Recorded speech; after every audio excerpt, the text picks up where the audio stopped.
Welcome back, everybody, to the Who's Accountable podcast. I am your creator and host of this platform. My name is Mahael Abdul Kawi. I'm also the founder and a representative of the Accountability Party for Human Rights. Who we are, just for those who are first time viewers of this video and of this channel. The Accountability Party for Human Rights, we are a political vanguard organization. We are a collective of individuals who have chosen to step up for not just ourselves, but for our communities, for our loved ones. Our mission is to provide services and resources to the many oppressed communities across the working class of this country. And it is our duty through this platform, through this podcast, that we will discuss things, whether it's events or certain individuals, group of individuals, that we may believe should have held themselves accountable or should have applied some accountability, and maybe that would have brought about a more productive and positive outcome. And the conversations that myself or other members or all of us together will be having on this show is just a reminder for us, for our mission, and for those who are watching. And with that out of the way, I do want um, to apologize for those who saw my last video where I said I was going to get a pop filter for my microphone, and I just been so busy that these last few days dealing with some transitions and personal things that I have not been able to get a chance to get a pop filter nor record. So it's been kind of a small L in terms of that these last couple of days. But other things have been popping off. Other opportunities have been coming forth, and hopefully, inshallah, we can keep these going on a daily or every other day instead of the extended break that I had. So, with that out of the way, I would like to dive in to what I would like to talk about in this video. And because this is my first video coming back after a couple of days, I want to just kind of talk about something that's more of a broad discussion. Nothing really specific in terms of like an individual person or a specific event. What I would like to talk about is just a post-COVID world and what that kind of means for just the people at the top, trickling all the way down to us. Have you heard of a thing called trickle down economics? It came around the time of Ronald Reagan. Shout out to the devil. And it just pretty much means that uh, whatever benefits that whatever benefits those at the tops will trickle down to the bottom of society, which has proven, fast forward now, to be false and completely wrong in every form of way. But outside of economics, you have this. Well, I believe you see it through actions and through accountability and through a country's, a nation's morale code and their code of conduct, I guess you can say. I believe that also trickles down from the top all the way down to the people. And I think, well, yeah, I think based off my observations of our society, you would think that as we move forward from the last year that was 2020 and everything that it brought with the the protests for Black Lives Matter, uh, in the wake of George Floyd, Breonna Taylor, Ahmaud Arbery, I believe as well too.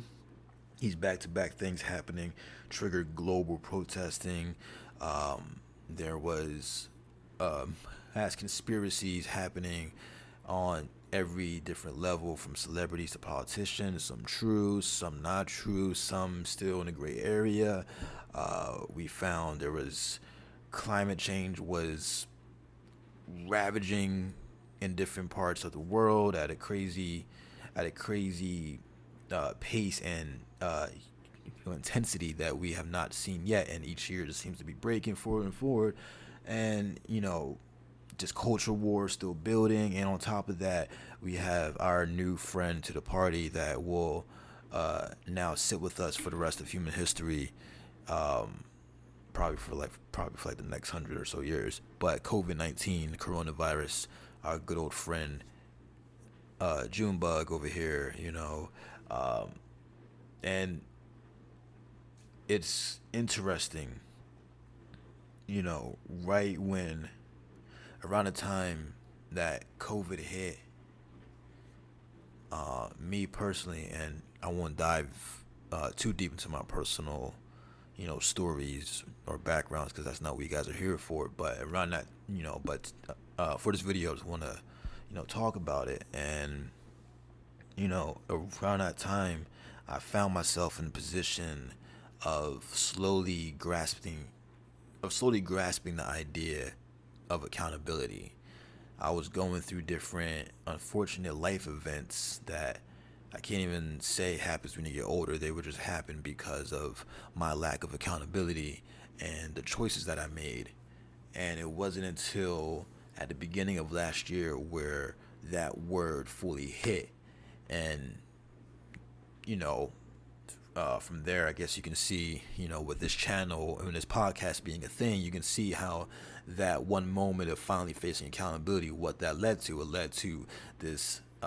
It was a seed that bloomed into this idea of starting an organization of other human beings who recognize what accountability is and want to take that understanding and apply it to those who do wrong on the oppressed, on the working class every day, the 99%.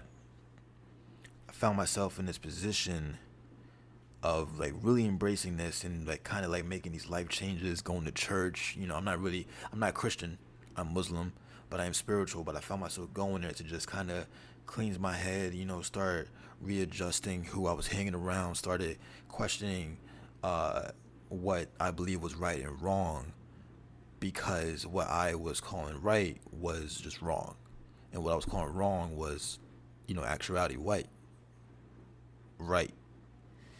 So yeah, I had this weird change, and then COVID hit, and then we're in lockdown, and then throughout the year, constantly still going through moments, still being a human and understanding flaws and growth and patience, etc., etc. But it was a part of me was excited because there was a fear that I had when I started making these changes for myself, where I was afraid that once COVID, I mean, even before COVID was even major on the radar, I was scared because I didn't know how everybody who I had begun to associate with, who was so fueled by their ego, because I was fueled by my ego, so that's who I wanted to associate with. Um, I was very scared of how these people were going to react to me changing my lifestyle. I was scared to see how I was going to handle the fact that I may have to be kind of alone for a while because of these changes that I was making to my life. And then COVID happened, and then I was like, "Oh fuck, cool! I have the personal pleasure of growing in solitude without having to worry about people judging me because everybody's inside. Why do I have to, hide myself and hide who I am?" And that reassurance, that reassurance felt more solidified when I saw that not only was not only was I seeing people online take this as an opportunity to grow, so it was like, okay, cool, maybe after this all done, I'll go around the world and, everybody who I thought was, what I called an asshole or driven my ego, maybe they would have gone through their own similar journey because we were all in this position of reading, staying inside, connecting with, people that matter, really kind of grounding ourselves and whatnot, and, you know, and then seeing the protests and everybody finally kind of, I mean, Trump already had everybody on edge and now caring about politics before than they ever done before, but COVID really had everybody full giving because that's all we had to do was just look into this shit. So to me it was this moment that, as somebody who has been mostly quiet for most of my life, and somebody that has had these viewpoints and these ideas about the world and wanted to speak up, or maybe understood things that I would have been called crazy or conspiracy theory before, was now coming to light, where I feel like this, we can't go back to this. Whatever this was before COVID, of like truth being silenced, and the corrupt flexing their, their iron fist. To me, it was a moment where that's going to struggle. It's not going to have its time. Fast forward to now, I see that not only have the everyday citizens that I see in my day to day when I'm going to work or when I'm just going to the park, all the way up to the corporations and the politicians that run this country, have seemed to fall into the illusion that just because there's a vaccine out and about, that we can go back to an unjust society, that we can go back to our bullshit. And it's an interesting moment that we have, because you have so many people now, those who are, I would say, on the same wavelength as me in terms of thinking. People who maybe before wanted to grow up but felt obliged to be part of this ego materialistic society. They had a whole year to finally be like, no, fuck that, I don't want to do that. Or maybe those and all who are just like, you know what, I don't care about, this materialistic world, but at the same time, I don't care about the fight. I'm just kind of done. I just want to live my life. But they still see, and they're still able to call it the bullshit now. Although they're not going to stand up and fight, they're not going to settle for the bullshit, nor are they going to fade into it. So you have this growing percentage of society now, and I'm pretty sure you have this all around the world, not just here in the United States, because every country has their form of corruption, form of silence, form of sheep mentality, trickle down ego, as I call it. So it's a very interesting thing to step back now on April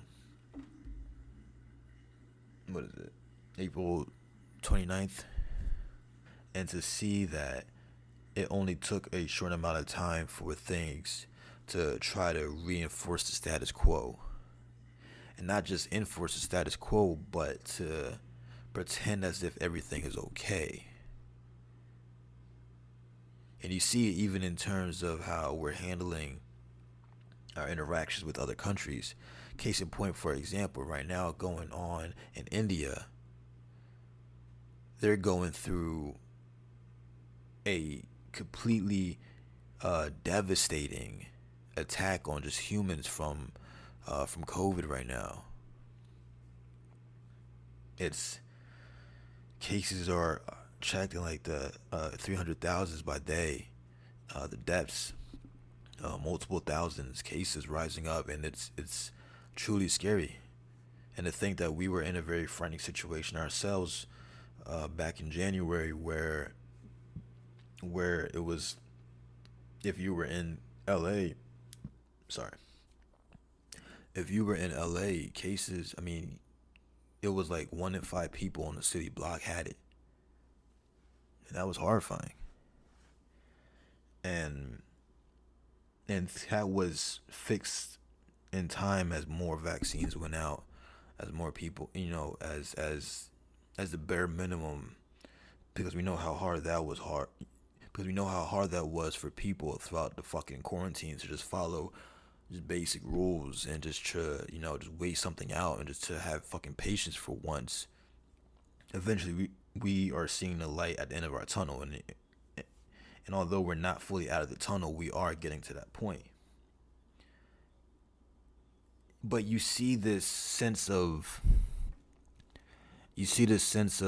trying to force a sense of normal, as if normal ever existed. That's not a way to live. I had this, I can't call it friend, he's an associate of mine. And I never really had high respect for this person until recently, until he said something that made me just kind of not only respect him more, but also look around at the people in our society.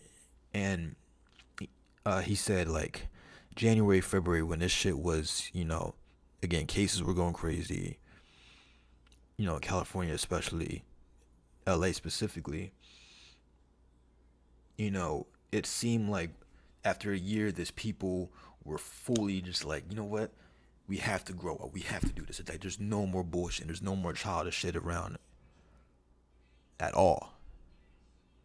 And then he said, once the vaccines start coming out, and then anybody could take them, not even just old people.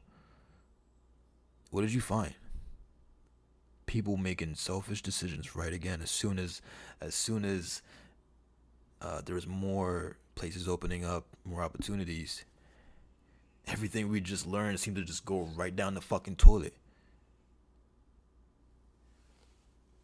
Right down the fucking toilet. And I don't want to spend time here coming at Biden as if he's the main cause of everything because of his campaign on, returning to, uh, what is it? Return to Soul of America, which sounds like the more safe version of saying, make America great again. Although I have problems with that campaign and his fueling of return to normalcy, I can't say it's solely him because again, it's a collective. It's a collective individual's choice to feed the self and the ego and to put that above the care for other people when there's still people. Me personally, I'm not taking the vaccine, and I'm not going to spend this video trying to convince you as to why you should not, because I am a personal believer of people's safe space, and whatever makes them safe, it makes them feel comfortable, we should respect it if it's not causing anybody else harm. So that's my stance. If it makes you feel safe to take it, etc., etc. But I say that just because although I am not taking it, I will still have an opinion about how it is portrayed and to how those that seek control are going to manipulate this one thing to further divide uh, and to further oppress. And although India is not in the United States or a part of it in any shape, form, or way, you see the effects of Western capitalism affecting capitalism and lack of leadership affecting lives to the point where now children are getting the virus at a rapid pace because the virus is mutating. And instead of taking everything that we learned last year and having a sense of accountability to just sit there and look at yourself and be like, okay, our response, and I'm speaking as like the American government, our response to COVID was very similar to a third world country.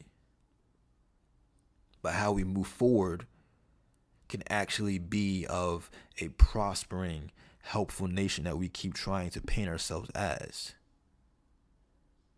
And for those that seen my last video about this new Cold War that's going on with China and the United States, you're leaving the room for China to kind of fill in what you're saying that you do. Now, I don't believe that we need to be saving everybody's problems, except for situations like a crazy COVID surge where we have to help. But besides special cases like this, I don't believe we need to help. But you know how America is, man, because we're driven by ego, we can't handle the fact that we dropped the ball. Not only did we drop the ball, but we dropped the ball and let somebody else carry it, and then we got upset about it. That's the equivalent of a guy fucking up in a relationship, getting mad when another guy comes in and does a better job, and it's like, you dropped the ball after You promised her that you weren't. For one, don't be making promises that you know you can't keep if you're driven by ego. But again, that's part of the ego, so you never have the accountability to even embrace that. But you see the connection there of the lack of morale in real leadership. And again, it's trickled down ego. It affects our day to day. Celebrities are acting as if the last year never happened. And what are they doing at the fucking Oscars? Still talking from a high ground. I forget a movie won Best Picture or some fucking award that's about homeless people, yet in the same location where the Oscars were held at, they had to clear away the homeless people for it. So there's still a disconnect, and it makes you think, what the fuck happened in the last year? I've been telling like close friends, I've been like kind of comparing it because for a moment there was a couple of days where I couldn't fully embrace that we were going back to, or we were going into a post-COVID world. I was still used to, again, what I was saying was happening last year, where it felt like everything was like people who wanted to grow, people who live by the truth. I got attached to that year because that's what that year was, when people who were children finally had serious conversations. And of course, I know not everybody can handle serious all the time, but at the same time, I think we've had too much fun, like several decades of it. We need to get a little serious. We need something that's going to push us forward. And with Trump and COVID being gone, two back-to-back factors that pushed everybody to be fucking serious, you truly do see the sense of people just wanting to be like, fuck it, who cares? And we can't when there's still niggas who were starving, in poverty, couldn't even pay the rent before, in the millions before. It rose during the fucking pandemic, and it's going to stay higher now. Your infrastructure plan, Biden, I'm sorry, is not enough to fix a soul of a nation and feed into the idea of things going back to normal. Because when that shit fails, like everything else you do, and not just him, I'm talking about everything else, in terms of the government, you will see that it was a bunch of fucking baloney. And it's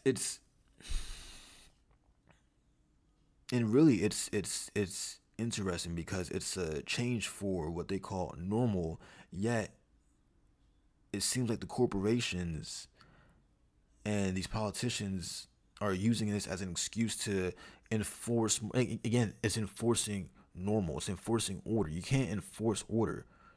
Order is in our DNA. It can't be manufactured.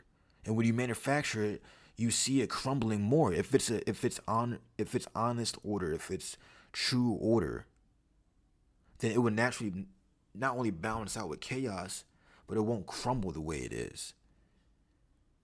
How can we fight chaos when we're fighting a fake thing? Like, when we're standing up for a fake thing, the fake thing being fake order. It's so fucking frustrating. There are some reminders for Shiva.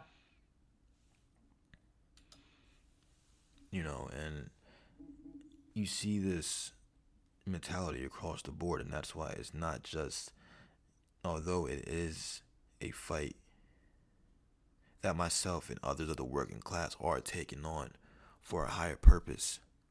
It can't just be us. There has to be people with influence, celebrity status, and those of the politician realm, state government, federal government. And I know I'm not talking about those who are currently fighting. Those who are currently fighting will watch this video and will relate more to what I'm saying than try to fight or oppose. Those who aren't doing enough or feel like they're part of this will feel some type of way with what I'm saying. And all I'm saying is that this is not a moment to digress back into what was before or to become complacent. Not everybody has to fight. We all each have a role. But in honoring your role, please live by a truth that keeps everybody free to live without harm. A truth where we can stand up and not have those who think they know how we should live dictate it. Because if you operate moving forward in this post-COVID world, denying that truth, you're denying the right to being a human being. And you can say, oh, I'm just one. No. Because it's not just you no more. And that's why it's important that you fight it. Because it's not just you. It's a whole fucking society. It's a whole nation that's been brainwashed to think this way. And you see it trying to happen again. Inshallah, man. Inshallah that the truth, a truth, stands up in front of you, the viewer, you the people out there. Sit with the truth and hold yourself accountable that you can always be better. And look at yourself and realize, what lies am I feeding into that are holding me back? And what truths can set me free? Inshallah.